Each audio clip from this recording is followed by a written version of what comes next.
So, Arisha, in the last few years, we've seen quite a few celebrities get quote-unquote canceled. Yeah. But what we haven't seen that much are celebrities getting uncanceled. Like, maybe never?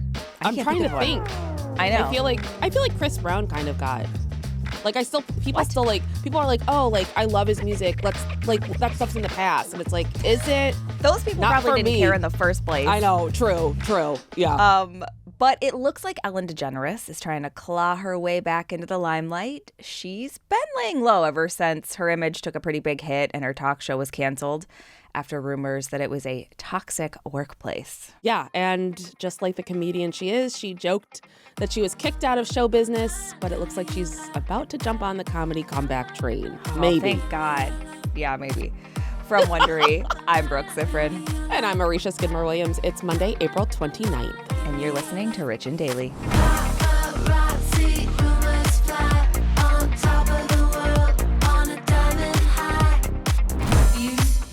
Make it loud for Ellen DeGeneres.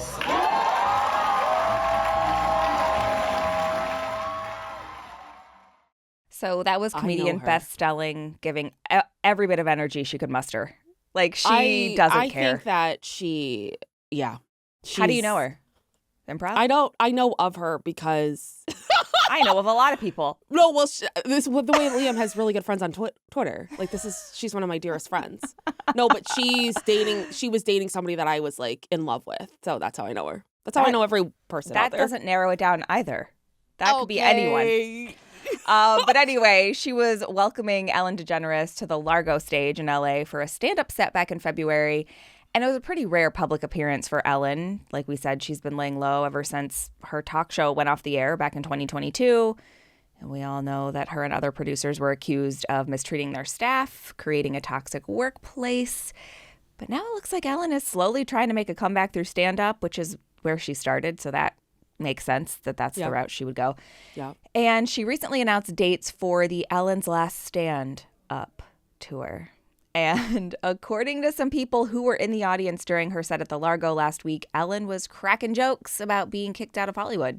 Yeah. So now there's no actual video of Ellen performing because Largo has this strict no camera policy. Mm-hmm. So we're only going off word of mouth here. But according to those who were there, Ellen joked about how she got kicked out of show business and that there's no mean people in show business. I'm assuming that was sarcasm. No. Absolutely straight shooting comedy there. Which she's probably like, well, there's no mean, as if it's okay to be mean because you're in show business. It's like, read the room. I know, read the room. She also referenced her sitcom Ellen being canceled back in the 90s after she came out. And she said, for those of you keeping score, this is the second time I've been kicked out of show business.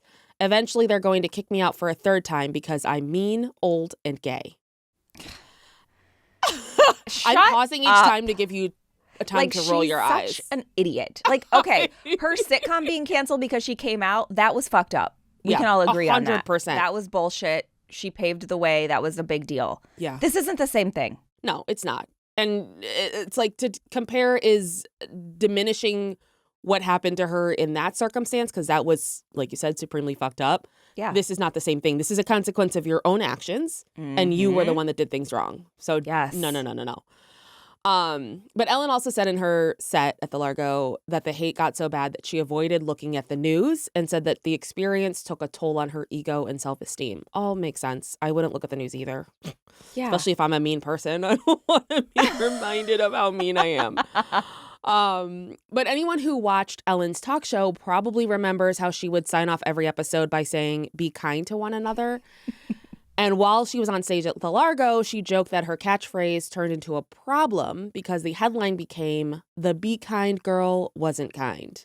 Yeah. And honestly, it's like, it's called poeticis. That is poetry. What it's called. Poeticism? Why can't I just say poetry? Whatever it's called, that's what it was. And Ellen said, there's such extremes in this business. People either love you and idolize you or they hate you. And those people somehow are louder. Okay. So she's saying all things that it's like, yeah, we know. Everything None she's of this saying is riveting new stuff. Like, come on. Yeah, that's really true. So, listen, if there's anything to her claims that she was kicked out of show business, it does look like she's trying to get back in. There are unconfirmed rumors that she's working on a Netflix stand-up special. Mm-hmm. And Ellen did tease on social media that people will be seeing something soon enough. So there might be some truth to those rumors. Now, going back to her set at the Largo, Ellen did a Q&A with the audience. And someone asked about all the craziness that surrounded the end of her talk show.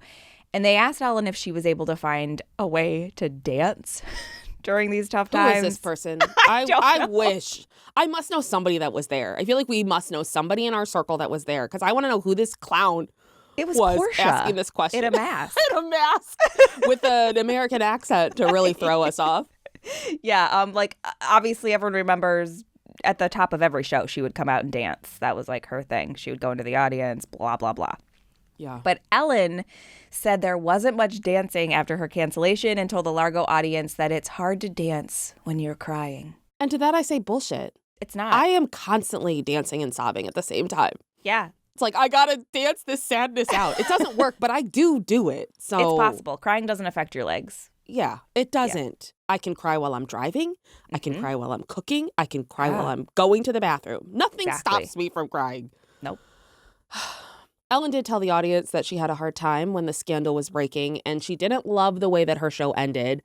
She said that she was in a funk during that time and that it even affected her wife, Portia de Rossi. Mm-hmm. But she does say that Portia helped her come to terms with how everything went down, and Ellen said that they're both dancing now. Great. Which I know we were all just like, oh my God, when will the dancing start again? This is just, the world can't take this kind of hit. Yeah. Ellen also told the crowd, even though she's able to joke about it now, it was devastating. It took a long time for her to want to do anything again. And before she walked off stage, she told the crowd that she was happy to be back doing stand-up so that she could offer some joy during a scary time. She said, I think that we need more laughter and less drama. And she also said, this is a really good place for me because no one has to try and look me in the eyes when I'm up here. It's just me. Yeah. She did say that. The lights really help block the other people out.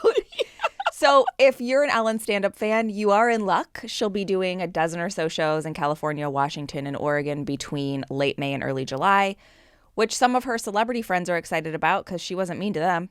I was going to say the same celebrity friends that are like, guys, Ellen's a peach. She bought me a Porsche. Yeah. It's like, okay. So, when Ellen announced the first leg of her tour on social media earlier this month, singer Brandi Carlile commented, I guess I'm not touring this summer, following you around instead, which upsets me because I love Brandi Carlile. It's like, stop it. Are you upset that she's not going to be touring now and she's instead going to be following Ellen because you're going to get front row tickets? Yeah, I was. Yeah, and then comedian Lonnie Love, another one I love, said, this is going to be good.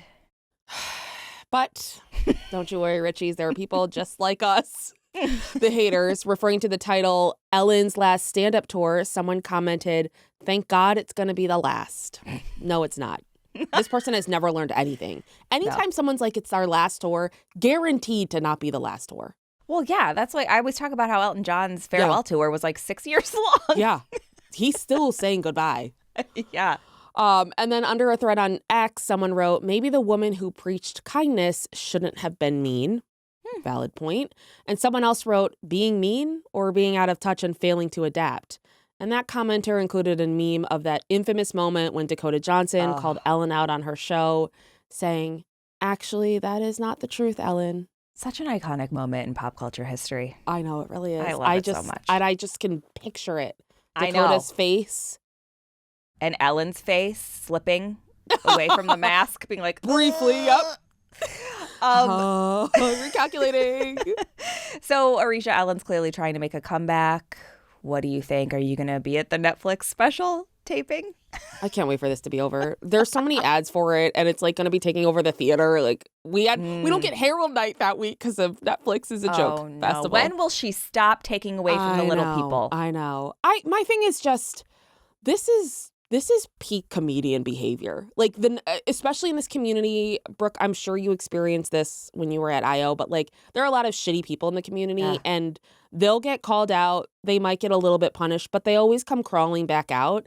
Mm-hmm. And my thing is here, I'm not against people like coming out and like atoning for what they did wrong. Yeah, same.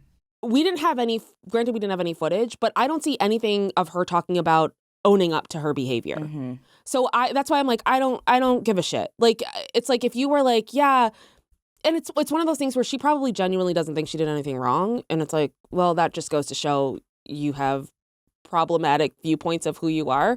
Mm-hmm. But like, she's not making any amends. She's not trying to do anything better. As far as I know, maybe she's doing it all privately, but this kind of person would not do that privately. So I'm just like, whatever. Another thing to not watch. Great. Add it to the list. I know. I completely agree with you. Like, sure, everyone deserves a second chance, I think. Yeah. But it's how you approach the second chance. And comparing her show being canceled and the rumors that she's terrible to her sitcom being canceled because she came out as gay just makes me think that she has no grasp of what she actually did to people or why the show was canceled. And it's like, I get it. You're a comedian. Your job is to make jokes. Yeah. But there's a way to do it. Yeah. There's a fine line. Yeah. And it's all things. She's like, this is all being performed, it sounds like, as a victim. Like, she's the one that was wronged in this. Yeah. And I hate that. And it's like, fuck you. You've learned nothing. Go back to go back to hiding then. Because you've clearly that did nothing. Go back to learning how to dance. Because maybe you shouldn't be dancing still because you haven't learned fuck all. Yeah. She's not dancing that line between joking and atoning at all. No. So. And I'm very familiar with the line. I live on it. You walk the line. We call you Johnny Cash in our Did circles. you hear about those babies who were named Johnny Cash and June Carter? No. By different parents in the same hospital? Is that weird? Wow. That is really weird. But I will say, like, again, we don't know exactly what her set is. We don't know what she said. We're just hearing it secondhand. Yeah. So I'll be curious to see if she does have a Netflix special to kind of see the angle she's taking. And then maybe we can reassess then. Because I don't want to get shit on. To give specials to people who maybe don't deserve them. I can't wait for her to host SNL. That's the next step, I'm sure. I'm sure in 2 weeks. Just wait. Yep. From Wondery, I'm Brooke Sifrin. And I'm Arisha Skidmore-Williams. This is Urchin Daily. See you tomorrow, Richies. If you like our show, please follow us on Apple Podcasts, Amazon Music, or wherever you're listening right now. Be sure to follow us on all socials at Arisha Skidmore-Williams and at Brooke Sifrin. We love to connect with you.